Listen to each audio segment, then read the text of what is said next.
Pandemi coronavirus atau COVID-19 mengubah banyak sekali aspek dalam kehidupan kita.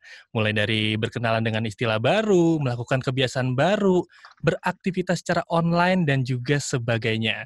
Semua kita lakukan demi kesehatan tubuh kita sendiri. Nah, podcast ini akan membantu kita menavigasi hidup dengan tips-tips yang sederhana. Halo, kita ketemu lagi di podcast Live in the Time of Corona. Saya Indra Saputra. Kali ini akan membahas topik siasat jaga kesehatan mata selama pandemi bersama dengan narasumber yang sangat kompeten di bidangnya. Kali ini kita sudah tergabung bersama Dr. Kianti Raisa Darusman, seorang ophthalmology and strabismus atau dokter mata anak. Halo dokter. Halo. Mungkin bagi para orang tua ini udah mulai stres ya dengan anak-anak yang masih lanjut sekolah di rumah paling nggak sampai akhir tahun nanti ya. Nah, ini selain stres orang tua mengelola anak sekolah di rumah, sumber kecemasan berikutnya adalah makin lekatnya anak dengan gadget nih dok. Kalau yang tadinya Ya, mungkin anak pergi ke sekolah dari pagi sampai siang hanya melihat buku dan papan tulis, kali ini pagi, siang, sore sampai malam ngelihatnya gadget. Mungkin pagi sampai siang mengerjakan tugas-tugas dari sekolah yang bisa dikerjakan di laptop, di komputer atau di handphone, berarti menggunakan gadget ya. Nah, mungkin sore sampai malamnya untuk eh, mengobati kebosanan anak-anak, mereka main gadget. Nah, ini betul, yang betul, mungkin mesti diwaspadai adalah kesehatan mata anak. Screen time betul. melonjak, tapi kan ya sekolah juga online. Nah, ini harus gimana Ya. nih, Dok? Jadi, untuk membatasi Mm. screen time pada anak, Hmm. gimana caranya, dan apa saja kesehatan mata yang harus menjadi sumber kewaspadaan bagi orang tua nih, Dok? Gimana cara menjaga kesehatan anak di masa pandemi seperti ini? Baik, oke. Ya, ini karena saya juga seorang orang tua ya, saya juga mempunyai kekhawatiran yang sama ya, karena kan Mhm. segala sesuatu sekarang dilakukan secara online, yang termasuk sekolah, kegiatan belajar. Em, Sesuai dengan bidang saya juga jadi saya concern sekali dengan kesehatan mata anak gitu, karena em, screen time yang eh, tinggi itu sudah terbukti meningkatkan angka kejadian mata minus begitu. Um, tapi ya untuk dalam keadaan pandemi seperti ini ya kita nggak punya pilihan kan, karena akan lebih aman untuk stay at home, dan memang sekolah kalau dibuka pun juga memang belum aman gitu untuk anak-anak gitu. Oke, tapi Uh, benar nggak sih Dok, uh, kasus ya, mata minus ini jadi booming di tengah pandemi COVID-19 ini? Sebenarnya gimana sih pengaruh gadget um, sama mata kita sampai bisa bikin mata kita tuh bermasalah, terutama pada anak nih?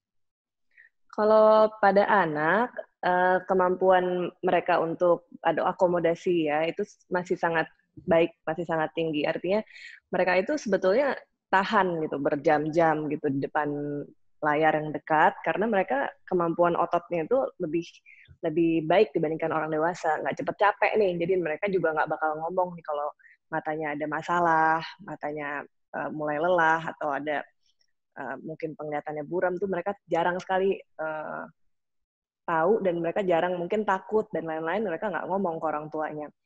Dan kalau kasus mata minus sendiri, sebelum adanya pandemi COVID-19 itu sebetulnya sudah WHO sendiri tahun 2015 sudah pernah mengeluarkan joint statement ya, kalau miopia atau mata minus di dunia itu sudah mencapai 27% dari populasi, itu sekitar 1,9 miliar orang di dunia itu mempunyai berbagai derajat kelainan kacamata minus.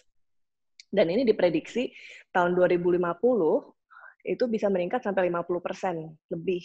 Jadi sekitar 5 miliar populasi lah dari estimasi mereka.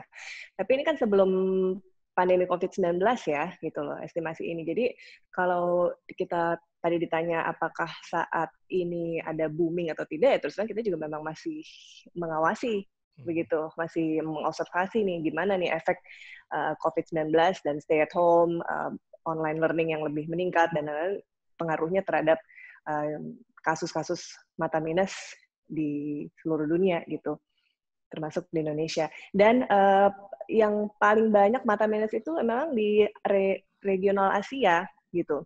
terutama Asia Timur sih sebetulnya ya, Jepang, Cina, termasuk Singapura. Data di Indonesia sendiri sih memang belum ada nih gitu, tapi ngelihat trennya nih kalau kita di Jakarta kan kehidupan kita kan juga memang kurang outdoor spaces ya, kurang apa ya, lebih banyak indoor lah, susah gitu kan, kita nggak ada taman-taman kota dan lain-lain. Jadi anak-anak memang cenderung ya lebih banyak di rumah juga sebelum pandemi, apalagi ditambah ini gitu, lebih banyak lagi di rumah gitu. Oke, tapi selain karena gadget, ada hal lain nggak Ya, sih, Dok, yang bisa bikin mata anak jadi minus? Mungkin keturunan genetik gitu kah? ada, betul, ada juga peran genetik berperan ya di sini. Artinya kalau salah satu orang tua berkacamata, ada kemungkinan besar anaknya juga bisa berkacamata di umur tertentu. Itu belum ada rumus pastinya karena ada banyak gen yang berperan di sini ya.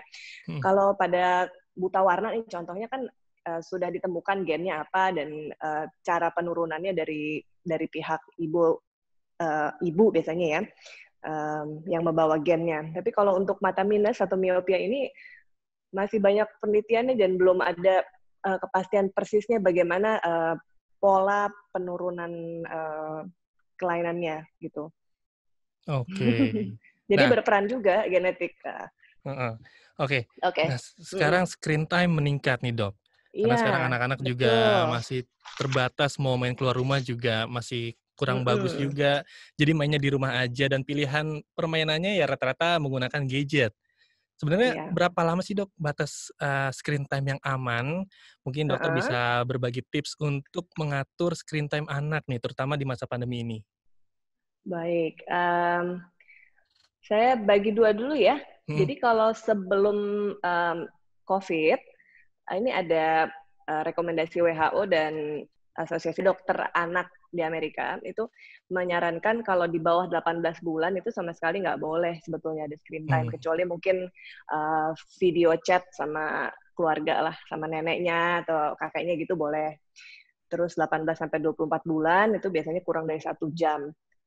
3 sampai 5 tahun sekitar 1 jam per hari, 6 sampai 10 tahun itu 1 sampai 1,5 jam per hari, dan 11 sampai 13 tahun itu di atas 2 jam masih oke.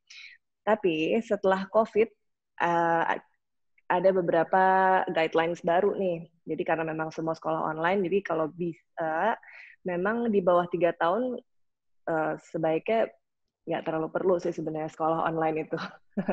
Kalau di bawah 3 tahun ya. iya iya. Kemudian umur 4 sampai 6 tahun masih oke nih, sekitar 1,5 jam. Umur 7 Oke, sampai 12 tahun 3 sampai 4 jam, dan di atas itu boleh sampai 6 sampai 9 jam, tapi ya dengan istirahat-istirahat yang sering ya. Jadi mhm nggak mhm. full 6 jam gitu di depan layar, harus ada sering istirahat juga gitu. Berarti, Sering peran orang istirahat. tua juga sangat dibutuhkan ya untuk membatasi itu ya, Dok, Iya, ya? betul. Oke. Peran orang tua. Oke, Gimana? anyway, Dok, Ya, kemarin, ya. saya lihat Instagram-nya dokter nih. Dokter ini Mm-mm. memperkenalkan alat screening mata, ini namanya Smiley Face. Itu sebenarnya alat apa Hmm. sih, Dok? Fungsinya apa dan gimana cara menggunakannya? Apakah alat, Uh-uh. Smiley Face ini bisa jadi jalan keluar untuk memeriksakan mata anak, baik selama pandemi ataupun setelah pandemi nanti? Ya, sebenarnya alat ini nggak alat baru ya. Ini alat khusus untuk screening mata anak ya. Sudah dari awal tahun 2000 udah dipakai nih sebenarnya. Mhm, Cuma karena aplikasinya biasanya indoor ya. Kemudian jaraknya itu kebetulan memang jarak periksanya ke anak itu sekitar 1 meter. Jadi dia tuh untuk mengestimasi kalau anaknya tuh ada minus atau silinder atau plus gitu loh. Jadi dia mhm. alat untuk screening itu. Kemudian kalau memang dari alat itu dideteksi ada minus atau plus atau silinder gitu ya, ya anaknya harus diperiksa lebih lanjut gitu. Jadi murni screening. Nah, aplikasinya karena dia saat ini kan kita harus physical distancing, ya jarak 1 meter itu kan sangat sangat membantu ya untuk screening mata anak gitu. Kalau misalnya anak nggak mengeluh apa-apa tapi orang tua concern, ya bisa diperiksa dengan cara itu sih sebetulnya. Itu salah satu breakthrough yang saya ini aja yang saya inisiasi saya lah begitu. Kalau pemakaian alatnya sih cukup lama, gitu. Berapa lama tuh, Dok? Bukan, maksudnya pemakaian alatnya saya udah pakai alat itu lama, Oh, tapi oke. kalau untuk deteksinya sendiri 5-10 menit udah ketahuan sih, Oh, sebentar ya? bentar. Makanya Mhm. kemudian saya inisiasi dengan pemeriksaan drive-thru, karena dokter-dokter anak juga sekarang kan banyak tuh yang, mmm, karena kan angka vaksinasi penyakit lain nih, penyakit anak kan juga turun kan, orang takut nih Mhm. ke dokter. Jadi ada beberapa yang beralih ke vaksinasinya drive-thru, jadi tetap anaknya di mobil, dokternya nyuntik dari mau pintu aja gitu loh. Mhm. Saya aplikasikanlah ke screening mata anak gitu. Oke, tapi selain si Mhm, smiley face ini, iya, Dok, perlu nggak sih iya, kita, memasang kaca anti radiasi atau semacamnya gitu untuk menjaga mhm. kesehatan mata anak? Kalau kacamata anti radiasi yang blue light filter itu ya, itu sih Mhm. sebenarnya no harm. Artinya gini, sebenarnya blue light itu nggak hanya dari screen ya, itu banyak dari sinar matahari pun juga kita ada gitu ya, spektrum blue light ini. Dan, blue light dari komputer sendiri sebenarnya nggak merusak mata, gitu. Tapi memang, ya nggak ada salahnya kalau memang mau dipakai, tapi bukan berarti dia menahan, terjadinya minus atau Mhm. menjaga mata dari kelainan yang lain gitu. Boleh-boleh aja sih orang Aman-aman tua. aja ya? Aman-aman aja, tapi Mmm. bukan pengganti kalau dijanjiin, "Oh ini, minusnya nggak bakal nambah." Nggak Mhm. mungkin juga sih, belum Oke. ada studinya. Mhm. Iya. Nah, selain menjaga Mhm. screen screen time pada anak, ini perlu nggak sih, Iya. Dok, untuk menjaga asupan gizi, untuk menjaga kesehatan mata? Mungkin ada, eee, makanan atau minuman yang bisa dikonsumsi, yang mungkin sangat direkomendasikan untuk anak-anak menjaga kesehatan matanya? Ya, sebetulnya kan yang paling terkenal kan wortel ya. Tapi selain wortel, eee, sayur-sayuran lainnya yang mengandung beta karoten tinggi yang warnanya kuning itu juga Mhm. penting sih dikonsumsi ya, seperti, labu, ubi-ubian tuh, ubi jalar gitu ya, itu Mhm. juga kaya dengan beta karoten. Terus juga bayam gitu, yang jelas sih harusnya dengan gizi seimbang ya, artinya, apa yang direkomendasikan dokter gizi anak, itu juga sebetulnya berperan dalam kesehatan mata. Jadi nggak Mhm. ada yang spesifik khusus, oh kalau untuk menjaga mata sehat, yang ini aja yang dikonsumsi, atau, Mmm. wortel aja gitu kan. Orang tua tuh banyak ya, "Saya udah kasih jus wortel terus nih Dok, tapi kenapa anak saya tetap minus?" Nah, karena memang bukan itu obatnya gitu. Heeh. Nah, kalau Jadi anak-anak yang nggak doyan mhm, sayur gimana nih, Dok? anak-anak yang nggak doyan sayur ya? Mhm.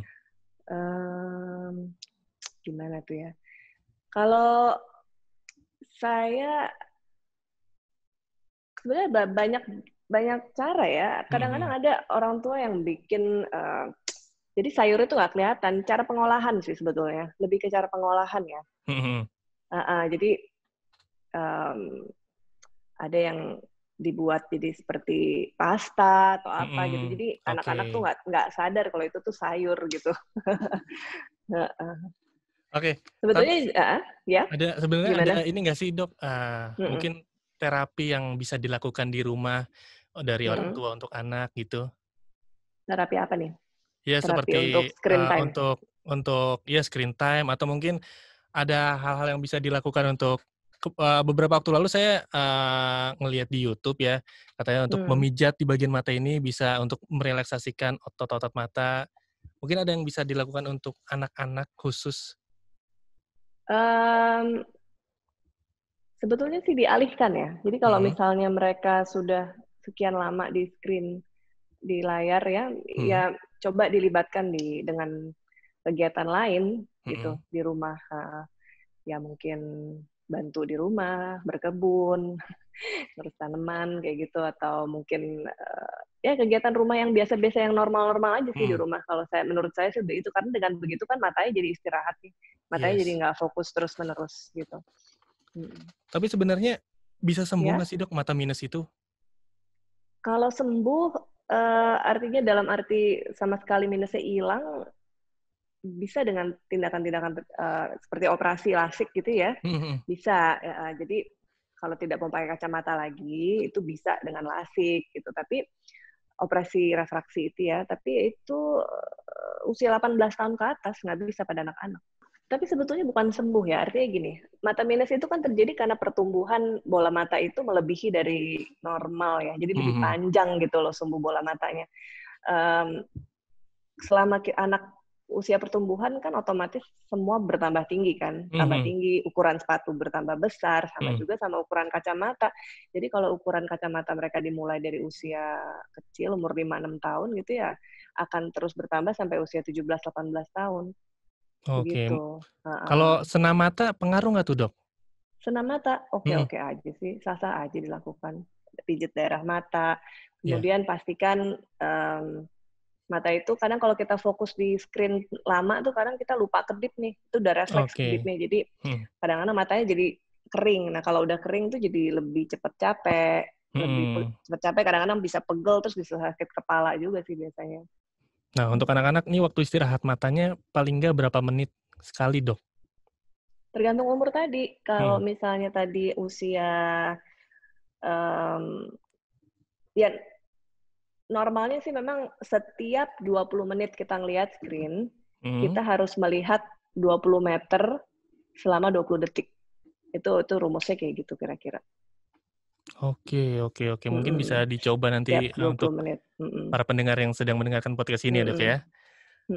Terakhir deh, Dok, 3 tips dari Dokter Kianti nih supaya mata tetap sehat selama pandemi. Ya, tips dari saya ya untuk pandemi COVID ini, untuk kesehatan mata anak, ya sebisa mungkin walaupun memang sekolah online dan lain-lain, cobalah kita tetap batasi screen time ya, sebisa kita. Jadi mungkin kalau misalnya screen itu makin kecil, makin kurang baik lah untuk mata. Jadi kalau screen-nya bisa lebih besar, screen laptop, atau bahkan kalau misalnya sekolahnya bisa di-connect ke TV, itu malah lebih bagus sebenarnya untuk kesehatan mata. Artinya kalau ngeliat handphone tuh lebih kurang sehat gitu. Screen makin kecil, makin kurang sehat untuk mata. Kemudian ya tetap kalau anak tidak mengeluh, ya tetap mata harus diperiksa ya, nggak ada keluhan. Dan kalau memang anaknya sudah berkacamata, ya harus diupdate terus ukurannya sesuai dengan kebutuhan. Begitu. Jadi kalau memang minusnya sekian, ya sesuai itu pakainya, jangan dikurang-kurangin. Gitu.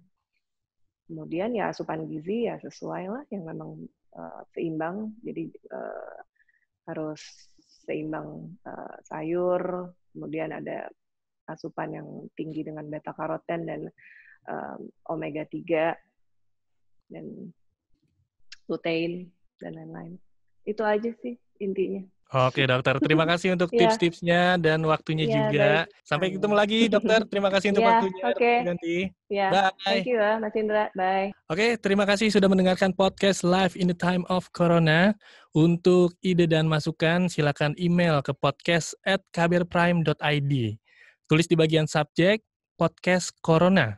Jangan lupa untuk ikuti podcast yang cocok untuk curious mind Anda di kbrprime.id atau di platform mendengarkan podcast lainnya. Follow kami juga di Instagram di @kbrprime.id. Sampai jumpa di episode selanjutnya. Saya Indra Saputra, pamit undur diri.